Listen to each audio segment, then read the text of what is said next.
people want to know how to stop the laziness, and they want to know how to stop the procrastination. They have some idea in their head, some kind of a vision of what they want to do. But they don't know where to start. They don't know where to start it, They don't know where to start. And so they say, hey, where do I start? And when's the best time to start? And I have a very simple answer for that. Here and now. That's it. You want to improve? You want to get better?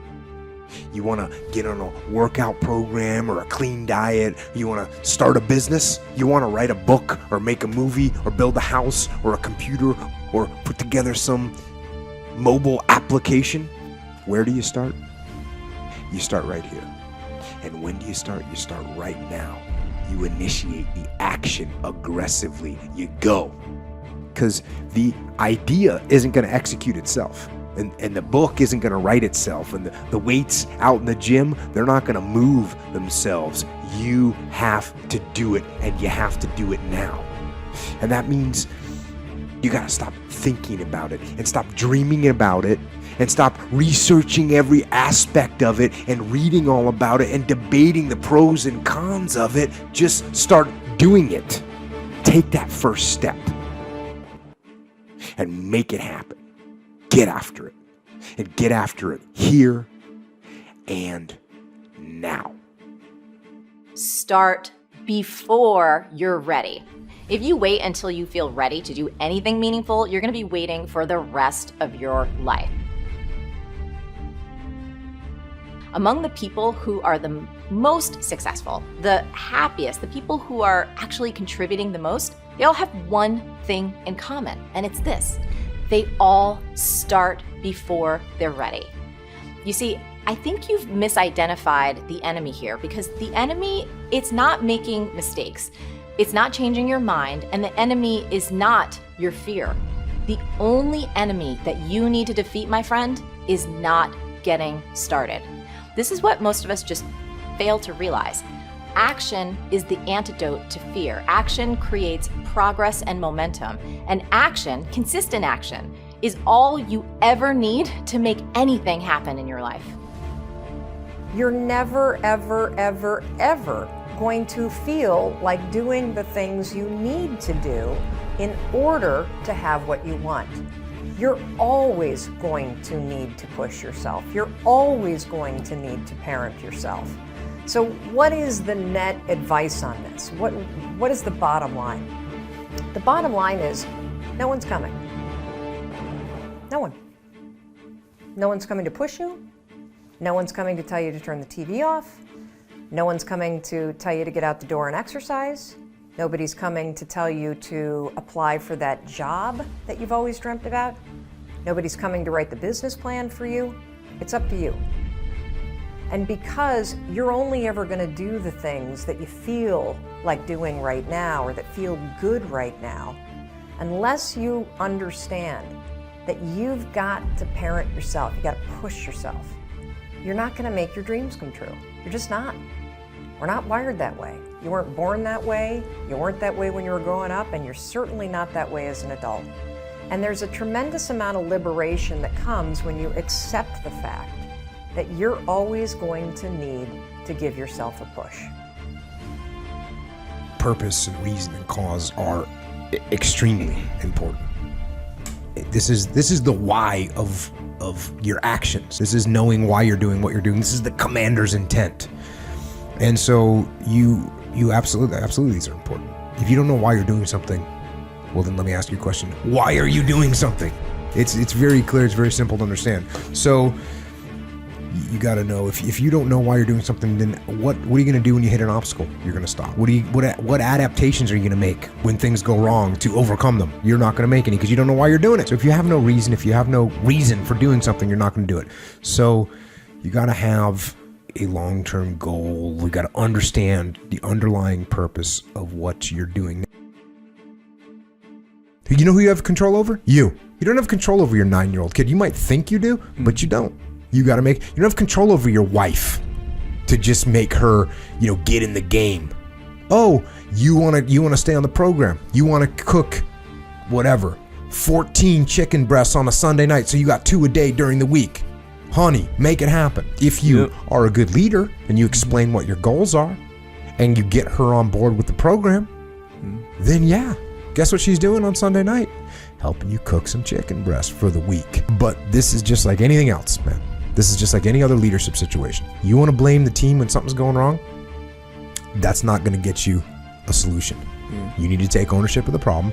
You need to get the problem solved. And when I say get the problem solved, this doesn't mean impose your will on the team. That means you need to lead the team. And there's a big difference. I don't quit. I'm resilient. I own the number one skill, the number one talent required to eventually win. I already have. I can't quit. You'd have to kill me to get me out of chasing my dream, right?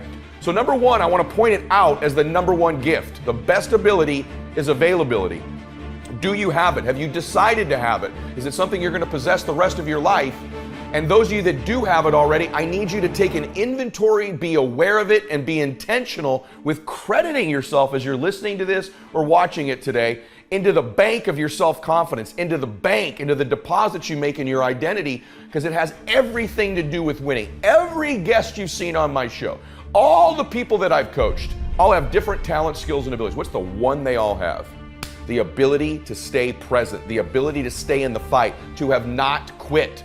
You think, well, that's not a big deal. Really? Because as I've been talking, millions of people made the decision to quit on their dream, just as I've been talking to you. The rest of the day, millions more will. Tomorrow, millions more. Every day, literally millions of people quit on one of their dreams, their dream relationship, their dream business, their dream body.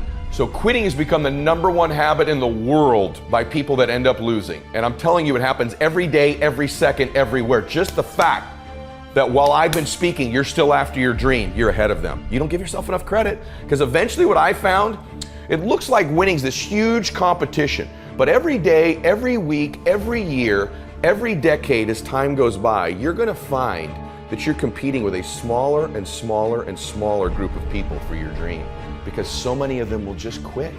And by the way, many of them that quit will possess talents, maybe even gifts you don't have. Their incredible ability with people, their incredible strength, their incredible brain, and they'll quit with all this giftedness, but you got the talent. You have to learn to distinguish between something that is a talent and a gift. You can develop skills, you can develop talents. Gifts are something you're born with, but the people that I see that win long term are the ones who develop the talents and skills required to win.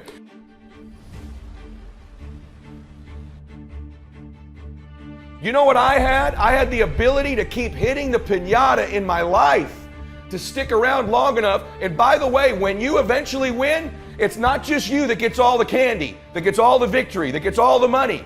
Lots of people around you, many of which who you were hurting originally with that bat, many of them who were trying to talk you out of it, they get to celebrate in the candy too.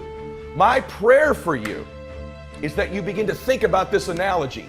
The piñata of your life, the piñata of your business, the piñata of your body. As you're swinging away, I'm here to tell you, even though it doesn't feel like it, you're getting closer to the candy. And if you can add more people to celebrate, it's okay that you feel disoriented. It's okay that it feels blinding and you don't know exactly what direction to go, just like these precious babies with the piñata. It's okay that you miss it once in a while. It's okay that you get tired once in a while.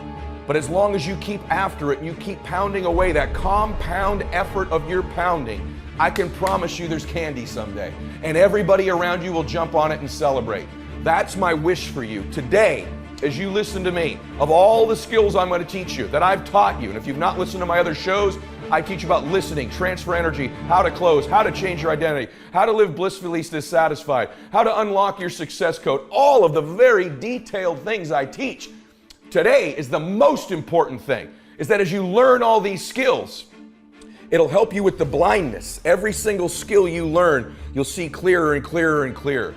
But if you don't develop the talent, the number one skill in the world, which is to keep hitting the piñata and to stick around until the candy comes out, because here's the deal. Someone's gonna get the candy in life. There's always candy in life. That piñata eventually always breaks down. Do you want to be the person who was there in the beginning, hitting as hard as you could and sacrifice it and maybe hurting the people around you and never get the candy? Or are you going to get something for your pain? Are you gonna get something for your effort? Are you gonna get something for this sacrifice you're making? You gotta get something for this pain. You gotta stick in the game until the candy comes out, and then we all get to celebrate.